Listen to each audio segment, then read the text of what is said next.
guys, welcome to another video. In today's video we are going over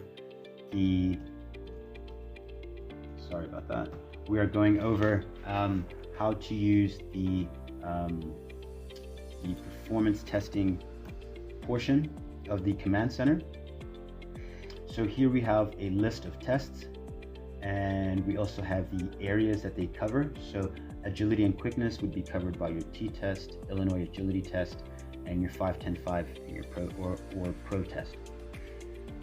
Over here we have the classifications. So what I've decided to do is I've put in pre-loaded scores for your athletes.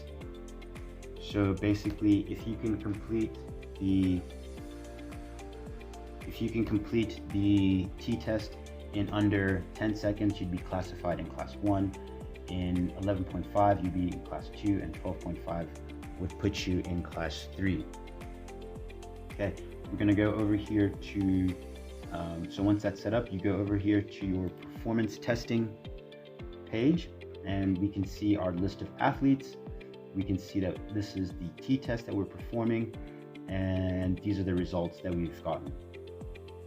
Now in this T-test, because the test wants to be done as quickly as possible, you would, the score here is the one that's going to be reported, and you would just put in the yellow columns as usual, you would just put in trial 1, trial 2, trial 3.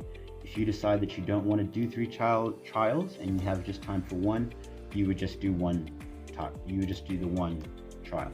Okay, these tests will produce the score will be the minimum score that's here.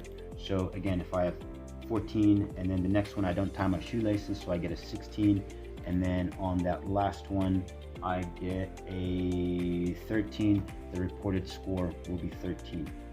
In other tests where you're doing maximum effort exercises, so for example the vertical jump test, if my first score is 20 and then my second score is 25 and then my last score is 19, the score that will be reported is your maximum score. Okay, so just kind of keep that in mind. Know that what kind of test you're doing and how that will affect the score that will be taken into account. So this is the beginning of your program, and you've decided to do tests every 6 weeks as an example. So you'll do tests here. The next 6 weeks will be phase 1.1. You decide to test again, and so on and so forth. So that's 2.0, you test 2.1, and so on and so on. If you decide that you don't want to do testing every 6 weeks and you only want to test every 12 weeks, or maybe you just want to test once a year, that's up to you.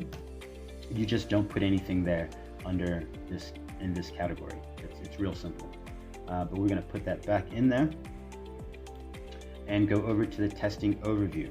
So in the testing overview, you'll see your names again reported here, and these are the results that we've been putting in. Now you can see here that I started off, these yellow blocks mean that I was outside of class 3. So if there was a class 4, that's where these scores would fall, so they're yellow. As the scores for Kazai were getting better, they went from yellow to this purpley color, let's call it magenta. So now we're in class 3, so you can see which of your athletes are in class 3.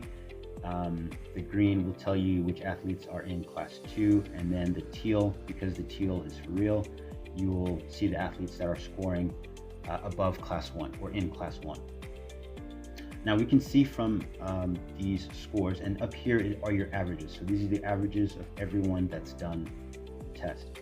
You can see that a lot of people are scoring outside of that range, and that might be true for you.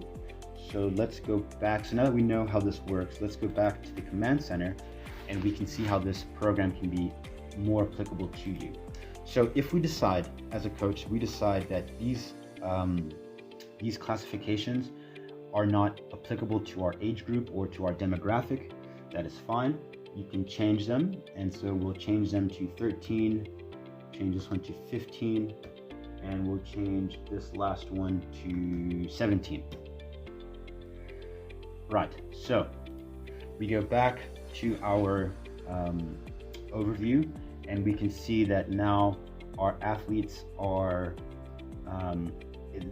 we can see that this better classifies the athletes that we have. More of our athletes are getting into class 1, class 2, or class 3. We can still see the level of progression within our athletes. We want our athletes to go from, if they're yellow, we want them to go through this progression as we go. The more often you test them, the more likely you are to see this kind of progression, nice clean graphs. If we decided that we weren't going to test if we decided that we did not want to test within that next 6 weeks, when we come here, it's not a problem. There's just nothing in there. So it's not going to break the program if you don't test at the rate when the program says that there's a test available. So yeah, it works for all of the different testing parameters. Just be sure that when you are making your adjustments here, that you understand that things that are measuring power are going to measure maximum effort. So the higher the number, the better. Things that are measuring speed, for example, the sprint test or the agility and quickness, the lower the number, the better. So you would put your low numbers here and your higher numbers there.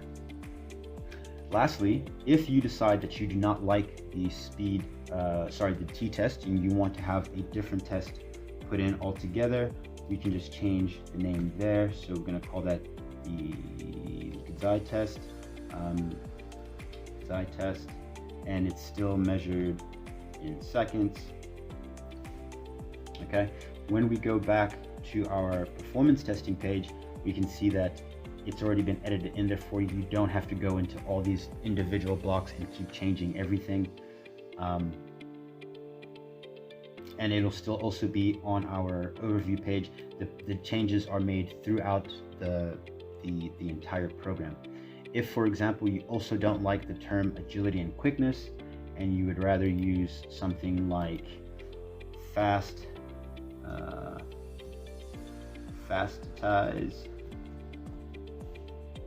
If you want to change something like that, you can go for it, and then now all your categories will be changed. So the program is highly adaptable to your needs. I advise that you kind of don't screw around with things too much, but it is here for you. So make the most out of it, and I will catch you guys in the next video. Bye.